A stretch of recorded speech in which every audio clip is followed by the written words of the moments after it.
I'm going to start the recording because the reason that I asked that question was to get us started thinking about the Hefseik Tahara, which of course is I don't know if I want to call it a ritual. It's not only a ritual, it's actually very practical, but it definitely demarcates the the border between a chazaka, a legal precedent, right? A status of being tmea, of ritually impure, to beginning the status of doing the Shev Nekiyim and getting to the mikveh and becoming Tehora, ritually pure. So we'll start with that. I'm on page 97 in my book. I don't know if you have similar editions, but it's the third shiur, the laws of Bedikot, and we're going to start with an intro, and then there's a nice big heading that says Hefseik Tahara. In the previous shiurim, we discussed the principles of when a woman who bleeds becomes a Niddah on a Torah level, from a flow with the Hargasha, and on a rabbinic level, due to katamim, bloodstains. In this shiur, we will discuss the halachot related to the bedikot, the internal examinations required for a woman to successfully complete the process of purification. Before studying the halachot more carefully, let us begin with a brief overview of the process of purification from the state of menstrual impurity. A woman who becomes a Niddah must first wait until the bleeding has stopped, which often takes at least 5 days. Even if she ceases to bleed earlier than this, a woman must still wait at least 4 or 5 days after the onset of the menstrual period before beginning the purification process due to various halachic concerns that will be discussed later in the shiur. In order to ensure that the bleeding has stopped, after the 4 or 5 days, a woman must perform a thorough bedika, or internal examination, known as the Hefseik Tahara. If the Hefseik Tahara confirms that her bleeding has ceased, as explained below, then she may begin the Shiva Nekiyim, the 7 clean days, the next day. During this entire time, she must be free from problematic bleeding or staining. For this reason, she performs bedikot every day to ensure that she is no longer bleeding. If she finds blood during these bedikot, she must begin counting the Shiva Nekiyim again from the beginning. If she sees a ketem that is considered impure, in line with the criteria discussed in the shiur on ketamim, my cursor was in the wrong spot, sorry. If she discovered a ketem that was metame, that rendered her ritually impure, like we said in the previous shiur, she would also need to begin the Shiva Nekiyim again from the beginning. Once the Shiva Nekiyim are complete, she may then immerse in the mikveh the next night, a subject that will be discussed in later shiurim in this volume. All right. Becky, you are below me. You are clockwise in my screen. Rivka, I have a question Mm-hmm. about the language. In the last sentence, once the Shiva Nekiyim are complete, she may then immerse in the mikveh the next night? Why Yeah. did it say the next night? It's really the 8th night. It's the night of the 8th day. It's actually Right, but it's formally. no, I know that, but it's like confusing because if I Oh, was I see what you're saying. Right. Meaning we don't feel it that right, way. Right. yeah, Feels like it's that night. But no, but halachically it's it's the night of well, the following day. right. I'm curious about that language because, like, That's to me, yeah, okay, thank Did you. anybody else did that come off funny to anybody else? That's interesting because little I bit, yeah. automatically interpreted it in my head. Right, so Right. Now that you're saying it out loud, I'm like, that's a funny because way. let's say once the Shiva Nekiyim are complete, my Shiva Nekiyim, let's say, are complete tonight, let's say, right? I then may, right? Then I You're may gonna go immerse in the tonight. mikveh the next night. If I would read this and I didn't know, I would think that it was Wednesday night. Does anybody else read that? I'm so Right. curious. Okay. I hear what you're saying. Yeah, Wow. Okay. you're right. It's written in an accurate but not really clear way. Yeah. Okay. Can I Okay. ask a question? Mm-hmm. I'm reading this and I'm thinking about women who have such strange periods. Like, are you allowed as an Orthodox woman to take the pill to regulate it? Absolutely. That's a great question. So, and of course the answer is it depends. But Oh, but yes, generally yes, right? So the question you're asking is very much medical, and of course you'd be allowed to treat medical, you know, challenges with medication. If I had whatever, yes, some thyroid problem, of course I would take thyroid medication. If I had diabetes, etc. The right. issue with birth control is that it actually functions as birth control. So then Yes, if you're married, then you have a separate halachic question. But those are, in a way, those are two separate ones, right? You're like, depends why you're asking and how it affects you. And I see. Okay, yeah, thank but you. absolutely. There are many, many Orthodox women on contraception of Okay, various forms, thank you. of course. Okay, Hefseik Tara. We will begin with a discussion of the halachot of the Hefseik Tara, which, as mentioned, is the Bedika internal examination performed designed to ensure that the bleeding has stopped. The Hefseik Tara consists of 3 stages, each of which will be discussed below. 1, preparation for the Bedika. 2, the Bedika itself. And 3, inserting the Moch. Go for it. That was short. Okay. Preparation for the Bedika. The Ramah notes that the proper custom is to wash herself prior to performing the Bedika. The Ramah. It is a proper custom that when a woman performs a hefsek tara, she should wash prior to the hefsek and then don white garments. But if she only rinsed the vaginal area, that is sufficient. This is the accepted custom, and one should not deviate from it. Beautiful. Rachel, you're next, but since your screen is dark, I'm going to assume that you are otherwise occupied or not with your book. So I'll pass it on to Vanessa, who's next on my screen. Okay.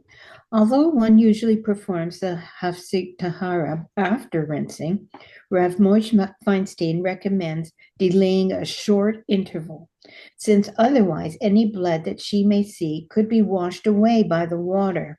She would thus be unable to determine accurately if her period has stopped.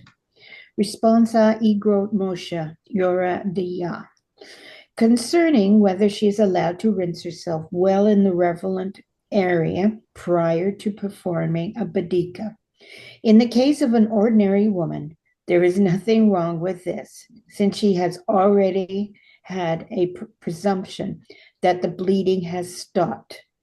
But if she should wait a short time, around 15 minutes, and then perform the badika. I was laughing because an ordinary woman. What is that? I wondered that too. That actually stopped me when I read it. Yeah. What does that mean? Yeah, what is an The Hebrew is extraordinary one? bistam isha, like just in general, like not nothing, no specific case that we're worried about, or she can't get a clean hefsek, or we have to be, just a normal ordinary woman. Like there's no special circumstances, is I think what they mean. But the English sounded kind of funny. In Yes. Hebrew, it's a little bit better. Bistam isha, stam a woman, whatever, like in a non-extraordinary case. Okay. Yes. Rav Mordechai Eliyahu says a darke tahara, that if a woman is not at home and is unable to fully wash herself prior to performing a badika, she may suffice with washing only the relevant area of even merely wiping it clean. Darke tahara. If she is unable to wash her whole body, such as if she was away from home or visiting someone else, she may wash the immediate area, the inner portion as well. If she is unable to do that either, it is sufficient for her to wipe herself. Beautiful. I mean, you do your best to clean yourself out, but girls got things to do. Do your best. I have a question. If she's wiping herself and she's not, taking a shower, let's say, can she do the badika right after she wipes, or does she still have to wait 15 minutes? So as long as if she's wiping dry, then for sure. If she's wiping wet, you want to wait a little bit. 15 minutes is Rav Moshe when you're like actually, bathing. But Nishmat recommends, if you can, waiting about 5 minutes. The truth is that medically, it's also a good idea because even though you're putting water in, you think that would be moisturizing, but actually it really dries you out. And you don't want to dry yourself out and then go in there with a dry cloth. That's just not good for the Jewish people, You're just going to irritate something. So, yeah. Okay. Hi, you are next on my hit list. Oh, Yeah, unless I have question. a quick question. Yeah. So I learned and I actually teach that if you wash yourself out internally, like vaginally, then you have to wait. And according to Rabbi Forst, and I saw this in the footnote, that actually the inside surfaces of your thighs, footnote number 1. And I read this in his book like a few years ago, and I was like, wow, okay. That's really the most crucial part to watch, which is fascinating. Very. So So do you know about that? That if you don't wash internally, then you don't have to wait, which makes sense because Yeah. like if you're washing the inside of your thighs, like that doesn't. Yeah, that's not going to affect anything you find vaginally. But yes, I also was surprised when I saw that. I don't remember learning about that. I guess I must have learned the shach at some point, maybe. But um, certainly she doesn't need to wash her entire body, for sure not. And I also teach that if you didn't get a chance to wash, okay, like Yeah, it's for your not benefit. mocking. You're just Right. trying It to doesn't, right. get For your rid of benefit. stuff Right.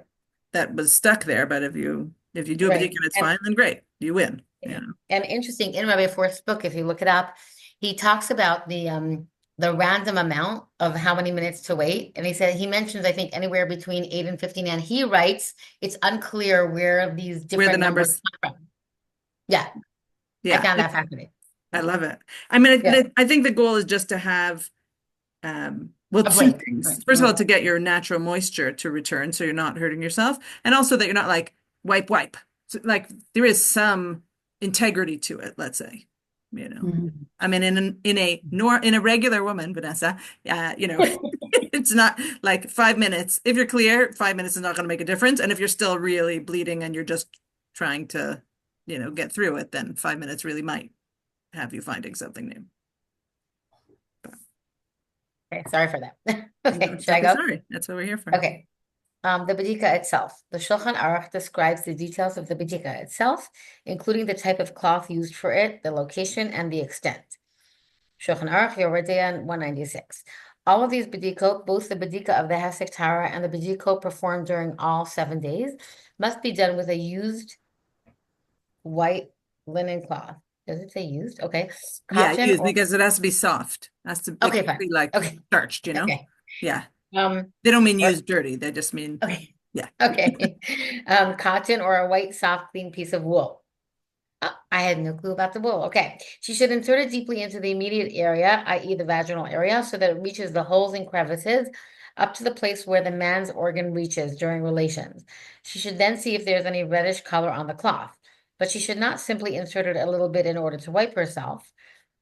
If it is very difficult for her to insert it so deeply, at least the Badika performed on the day of the Hasikhtara and the Badika of the first day of the 7 clean days should be until the place where the man's organ reaches during relations. Rama, if she did not do so on the Badika of the first day, she should do so at least once during the Badikot of the other days. But after the fact, if she did not do so at all, but just inspected herself well and reached deep into the holes and crevices according to her capability, even though she did not reach the place that the man's organ reaches during relations, it is sufficient. Okay. Interesting. Okay. It's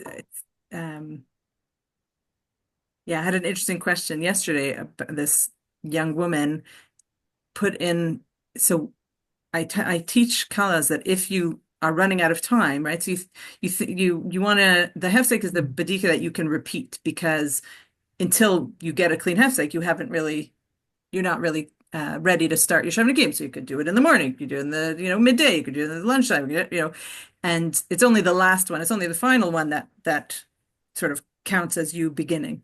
And so I said, if you run late on time, you could put one in that would be your hefsek and your moch. So you sort of twist it on the way in, leave it in as the moch, and then it's all or nothing. Normally I wouldn't do that because why would I leave a moch in for 45 minutes if my hefsek wasn't good? But in this case, you're like, that's it. I don't have enough time to do both and wait in between. So I'm just going to do it all in one shot.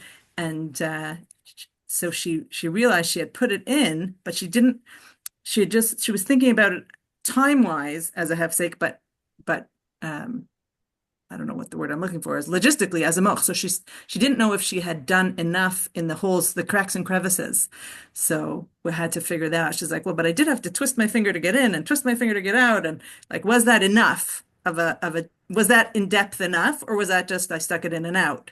And therefore I can't count it as a hefsek because the hefsek and the moch have very different requirements. I'm sure that he'll tell us that soon. So it was interesting. That's what this made me think of. In this today's world, I never used one, but could a tampon do the same trick? Excellent Or question. So for the hefsek, for what we're talking about, absolutely not, because it can't get into the cracks and crevices. It just goes in and out. But the moch, which we're going to talk about next, you can use a tampon because you just sort of stick it in and out, and it's just it just sits there and does its thing. Yeah. Fascinating. Yeah. Wow. It's funny when you step back for a second and think like, what do we do? We're so interesting. But then you look at any other religious group and you're like, they're just as weird. But you gotta have a little bit of sense of humor sometimes. We are. Absolutely. All Rivka, right. I have a question. Mhm. How come you mentioned twisting, and I noticed that it doesn't say twisting, No. and that's how we teach. So, I teach a rotation. If that, there's right. no I mean, good I don't word mean for it. twisting. I meant Yeah, a rotation, but it doesn't say anything in this paragraph that I just but read it does. about. It says it has to reach the holes and crevices. Oh, That's the piece. That's what the okay. Chorim Mustakim. That's the Right. But part it's where you need to interesting get that it into it. doesn't say the word It doesn't say rotation. how to get into them. You're right. Yeah. Yeah, Yeah. it Okay. doesn't say how to, but yeah. Thank you. All right. If she performs the Hefseik Tahara but finds blood on it, she may rinse the area well a second time and attempt another Hefseik Tahara, provided it is not yet sunset, which is the official deadline for performing the Hefseik, as discussed below, as noted by Rav David Yosef in his work Torah Tahara. If a woman performed an inspection of a Hefseik Tahara and found the cloth to be dirty with blood, she may wash the relevant area again with water. After drying it, she may inspect herself again. If the cloth emerges clean the second time, this bedika counts as the bedika of the Hefseik Tahara. And even if the cloth emerges dirty with blood on the second and third time, she may continue to inspect herself again and again until she finds that the cloth is entirely clean, provided she is careful to conclude the bedika before the time of Benish Mashot, twilight. So that's sort of what we actually just talked about. Rebecca, you are next on my screen. Okay. However, the Sefer Pua cautions that ideally one should wait a short amount of time in between the bedikot, since otherwise excessive internal examinations may cause the area to be irritated and bleed. Sefer Pua. It is highly recommended to wait in between bedikot for approximately 20 minutes so that the natural moisture of the vagina area returns and she does not wound herself. I feel like this is what Rabbi Forrest was talking about, like 20 minutes, 5 minutes, 15 minutes, You got a really short one, Becky. Do the next little short sentence. Rav Mordechai Willig suggests that even waiting 5 minutes between bedikot is sufficient. The laws and concepts of Niddah, Rabbi Mordechai Willig, regarding multiple bedikot before a hefsek Torah and cleaning oneself out first, lechatchila, one should wait 5 minutes in between bedikot. B'di'eved, there is room to be lenient without waiting significantly at all. There we go. Okay. So that's another number to add to our range. Sorry to be annoying. Can I ask you a question back on Torah HaTahara? Mm-hmm. So the last sentence, and even if the cloth emerges dirty with blood on it, blah, blah, blah, provided she's careful to conclude the bedika before the time of Ben Hashmashot. Why not about say Shkia? why not Shkia? I wondered that too. Meaning Shkia, Benish Mashot starts at Shkia. So it's Right. 6 of one, half dozen of the other. I Okay, don't know before why you the chose time that of Ben language. Hashmashot. Okay. Yeah. Okay. I don't know why. I also noticed it. I was like, just say Shkia, man. Yeah. Okay. Yeah, I don't know. Okay. Thank you. All right. It is 10:27. Do you think we should start the Moch Dachuk or shall we wait for next time? I think we have time. We finished at 10:45, right? I mean, I usually try to keep it within a half hour. Oh, I didn't even realize that. Okay. Time flies when you're having fun. I don't Great. know. I don't know everybody's schedules. I don't want to. I mean, we could stop in the middle. We could stop we could do the first two things and then stop at the little bio of the Shevet HaLevi. How about that? Maybe that's a compromise position. All right. So then in that case, we're skipping you again, Rachel, and going back to Vanessa. For the Moch Dachuk, we'll just do, if you do the first and Chai does the second one, the Shir Shevet HaLevi, and then we'll call it a day. Okay. The Rishonim, specifically the Rashba, instituted an additional precaution known as a machducha to ensure that a woman's menstrual flow has stopped before beginning the Shiva Nachim. The Moch Dachat is a cloth inserted into the vaginal area after the Hefsek Tahara has been removed and inspected and left there for the duration of Bein Hashemashot to ensure that the bleeding has stopped entirely. The Shulchan Aruch records this procedure as a practical halacha ideal. Shulchan Aruch. A person should always train the female members of his household, Ramah, to be stringent, ideally, to inspect themselves on the day of the Hefsek Tahara with a Moch, and that it should remain there for the entire period of twilight, since this Badika removes any doubt that there is still bleeding. So that's The the one, Vanessa, that you could use the tampon for. That just sits in the vaginal tract, and if Yes. anything should drip out, it would have to get caught on there. So you know that during that entire time that it was in, which is the period of twilight from sunset to nightfall, that nothing else had been coming out of the cervix or out of the uterus. All right, Chai, take us home. It's not really home, but take us to the pink. Okay. The Moch is usually only an additional stringency in most cases. It's a requirement only in cases of a blood flow that stops on the same day that it started, as explained by Rav Vosner and the Shurei Shevet HaLevi. Shurei Shevet HaLevi. It is especially ideal to also perform a Moch for the entire period of twilight, aside from the regular Badika of the Hefsek Torah in the holes and crevices, and that is done by placing a Badika cloth inside that remains there from the beginning of sunset until nightfall. If she sees a flow of blood that lasts only one day and performs a Hefsek Torah on that day, such as a case where she needs to perform a Hefsek Torah that day and cannot do it later for some practical reason. Oh, like at a later date, I guess. And she waits to count the Shiva Nekiyim until after 5 days, as the halacha generally dictates. Or if she must restart her Shiva Nekiyim after seeing an actual blood flow in the middle, where she may start counting again the next day, and she requires a Hefsek Tara specifically close to evening. And aside from a B'dika, she requires a Moch according to the letter of the law. And we are stringent even b'diavad. In a case of great need, such as where the night of her immersion in a mikvah will otherwise be at the time of the Veset expected menstrual period, she should make a halachic inquiry to a Torah authority as to whether the moch impedes the process of her purification. Oh my You goodness. can look at the footnote. It makes it a slightly clearer. The scenario Rav Vosner describes here is where she finds a problematic stain of blood on the Moch that would require her to wait another day and attempting another Hefsek Tahara. However, if she waits the extra day, she would immerse in the mikvah on the night of her Veset, which raises halachic issues as well. Rav Vosner therefore recommends asking halachic authority for a ruling. Yes, it seems more complicated than we want to write down in a book. A little more nuanced, but yeah. Okay, thank you all. I think next week is normal.